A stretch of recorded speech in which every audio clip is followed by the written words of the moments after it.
ರಾಜ್ಯ ಸರ್ಕಾರ ಇವತ್ತೇನು ರಾಜ್ಯದಲ್ಲಿರುವಂಥ ಉತ್ತರ ಕರ್ನಾಟಕದಲ್ಲಿ ಕೆಲವಷ್ಟು ಭಾಗ ಈಗಾಗಲೇ ನಾವು ಸಚಿವ ಸಂಪುಟದ ಎಲ್ಲ ಇವತ್ತೇನು ಸಚಿವರುಗಳು ಈಗಾಗಲೇ ಬರ ವೀಕ್ಷಣೆಯನ್ನು ಮಾಡಿದ್ವಿ. ಖುದ್ದಾಗಿ ಮುಖ್ಯಮಂತ್ರಿಗಳು ಸನ್ಮಾನ್ಯ ಡಿ ಕೆ ಶಿವಕುಮಾರ್ ಸಾಹೇಬರು ಇವತ್ತೇನು ಆದೇಶವನ್ನು ಕೊಟ್ಟಿದ್ದರು ಸಚಿವ ಸಂಪುಟದಲ್ಲಿ ನಾವು ಆ ಥರ ಎಲ್ಲ ವೀಕ್ಷಣೆ ಮಾಡಿ ವರದಿಯನ್ನು ಕೂಡ ಕೊಟ್ಟಿದ್ದೀವಿ.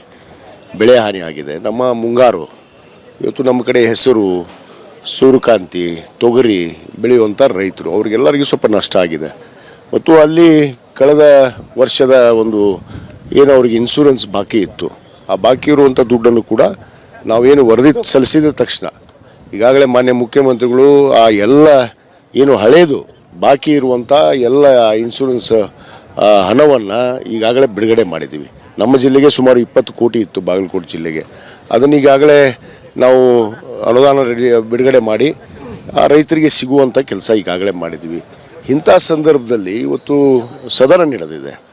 ಸದನವನ್ನು ಗೌರವಯುತವಾಗಿ ಇವತ್ತು ರಾಜ್ಯದ ದುರಂತ ಸಮಸ್ಯೆಗಳು, ಕುಡಿಯ ನೀರಿರ್ಬೋದು, ರೈತರ ಸಮಸ್ಯೆ ಇರ್ಬೋದು, ಅನೇಕ ಸಮಸ್ಯೆಗಳನ್ನು ಚರ್ಚೆ ಮಾಡಿ ಅದಕ್ಕೆ ಪರಿಹಾರವನ್ನು ಕಂಡುಹಿಡ್ಕೊಳ್ಳೋದಕ್ಕೆ ಇವತ್ತು ಸದನವನ್ನು ಕರೆಯಲಾಗುತ್ತೆ.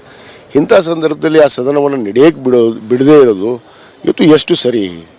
ಭಾರತೀಯ ಜನತಾ ಪಕ್ಷದವರು ಇವತ್ತೇನು ಇವ್ರಿಗೆ ಒಂದು ನೈತಿಕ ಮಟ್ಟ ಇವತ್ತು ಏನಾದರೂ ಇದ್ದರೆ ಅವರು ಸದನವನ್ನು ಸುಗಮವಾಗಿ ನಡೆಯೋದಕ್ಕೆ ಬಿಡಬೇಕು. ಅದು ಬಿಟ್ಟುಬಿಟ್ಟು ಯಾವುದೋ ಒಂದು ವಿಷಯನ ಆರೋಪಕ್ಕೆ ಯಾವುದಾದ್ರೂ ಒಂದು ಆರೋಪ ಮಾಡಿದರೆ ಅದರಲ್ಲಿ ಹುರುಳಿ ಇರಬೇಕು ಅಂತ.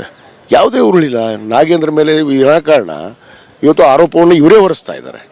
ಒಂದು ನೋಟಿಸ್ ಕೂಡ ಸ್ಪೀಕರ್ಗೆ ಕೊಡದೆ ಯಾವುದೇ ಚರ್ಚೆ ಆಗಬೇಕಂದ್ರೆ ಕಲಾಪದಲ್ಲಿ ಒಂದು ನೋಟಿಸ್ ಕೊಡುವಂಥ ಪದ್ಧತಿ, ಆ ಕಾನೂನು ನಡಿಯಲ್ಲಿ ನಾವೆಲ್ಲರೂ ಇರುವಂಥವ್ರು. ಏನು ಸಂವಿಧಾನ ಏನು ಹೇಳುತ್ತೆ, ಆ ಸಂವಿಧಾನ ನಡಿಯಲ್ಲಿ ನಾವು ಯಾವ ರೀತಿ ನಡ್ಕೋಬೇಕು ಅನ್ನೋದು ಒಂದು ಶಿಸ್ತು, ಒಂದು ಅರ್ಹತೆಗಳಿದ್ದಾವೆ. ಅದನ್ನೆಲ್ಲವೂ ಗಾಳಿಗೆ ತೂರಿ ಸದನದಲ್ಲಿ ಸಣ್ಣ ಮಕ್ಕಳ ಥರ ನಡ್ಕೊಳ್ಳುವಂಥದ್ದು. ಇದು ಕೇಂದ್ರ ಸರ್ಕಾರ ಏನು ಮಾಡಿತು? FRP ಫಿಕ್ಸ್ ಮಾಡಲಿಲ್ಲ, ಆ ರೈತರಿಗೆ ಇದುವರೆಗೂ ಪರಿಹಾರ ನೀಡಲಿಲ್ಲ, ಯಾವುದೇ ಅನುದಾನವನ್ನು ಕೊಡದೆ ಅದು ಕೂಡ ಮಲ್ತಾಯಿ ಧೋರಣೆ ನಿರಂತರವಾಗಿ ಕರ್ನಾಟಕದ ಮೇಲೆ. ಯಾಕಂದರೆ ಕಾಂಗ್ರೆಸ್ ಸರ್ಕಾರ ಇದೆ ಅನ್ನೋ ಒಂದೇ ಒಂದು ಕಾರಣದಿಂದ ನರೇಂದ್ರ ಮೋದಿ ಅವರು ಇವತ್ತು ಉದ್ದೇಶಪೂರ್ವಕವಾಗಿ ರಾಜ್ಯಕ್ಕೆ ಕೊಡಬೇಕಾಗಿರುವಂಥ ಪ್ರತಿ ವರ್ಷ ಆ ಅನುದಾನ ಕೂಡ ಬಿಡುಗಡೆ ಮಾಡ್ತಾ ಇರುವಂಥದ್ದು. ಅದನ್ನು ನಾನು ಕೇಳೋಕ್ಕೆ ಇಚ್ಛೆಪಡ್ತೀನಿ. ವಿರೋಧ ಪಕ್ಷದ ನಾಯಕರು ಇಷ್ಟೊಂದು ಸಂಸದರನ್ನು ಕಳಿಸಿದ್ದಾರೆ ರಾಜ್ಯದಿಂದ, ಸಂಸದರು ಬಾಯಿನೇ ತೆಗಿತಾ ಇಲ್ಲ.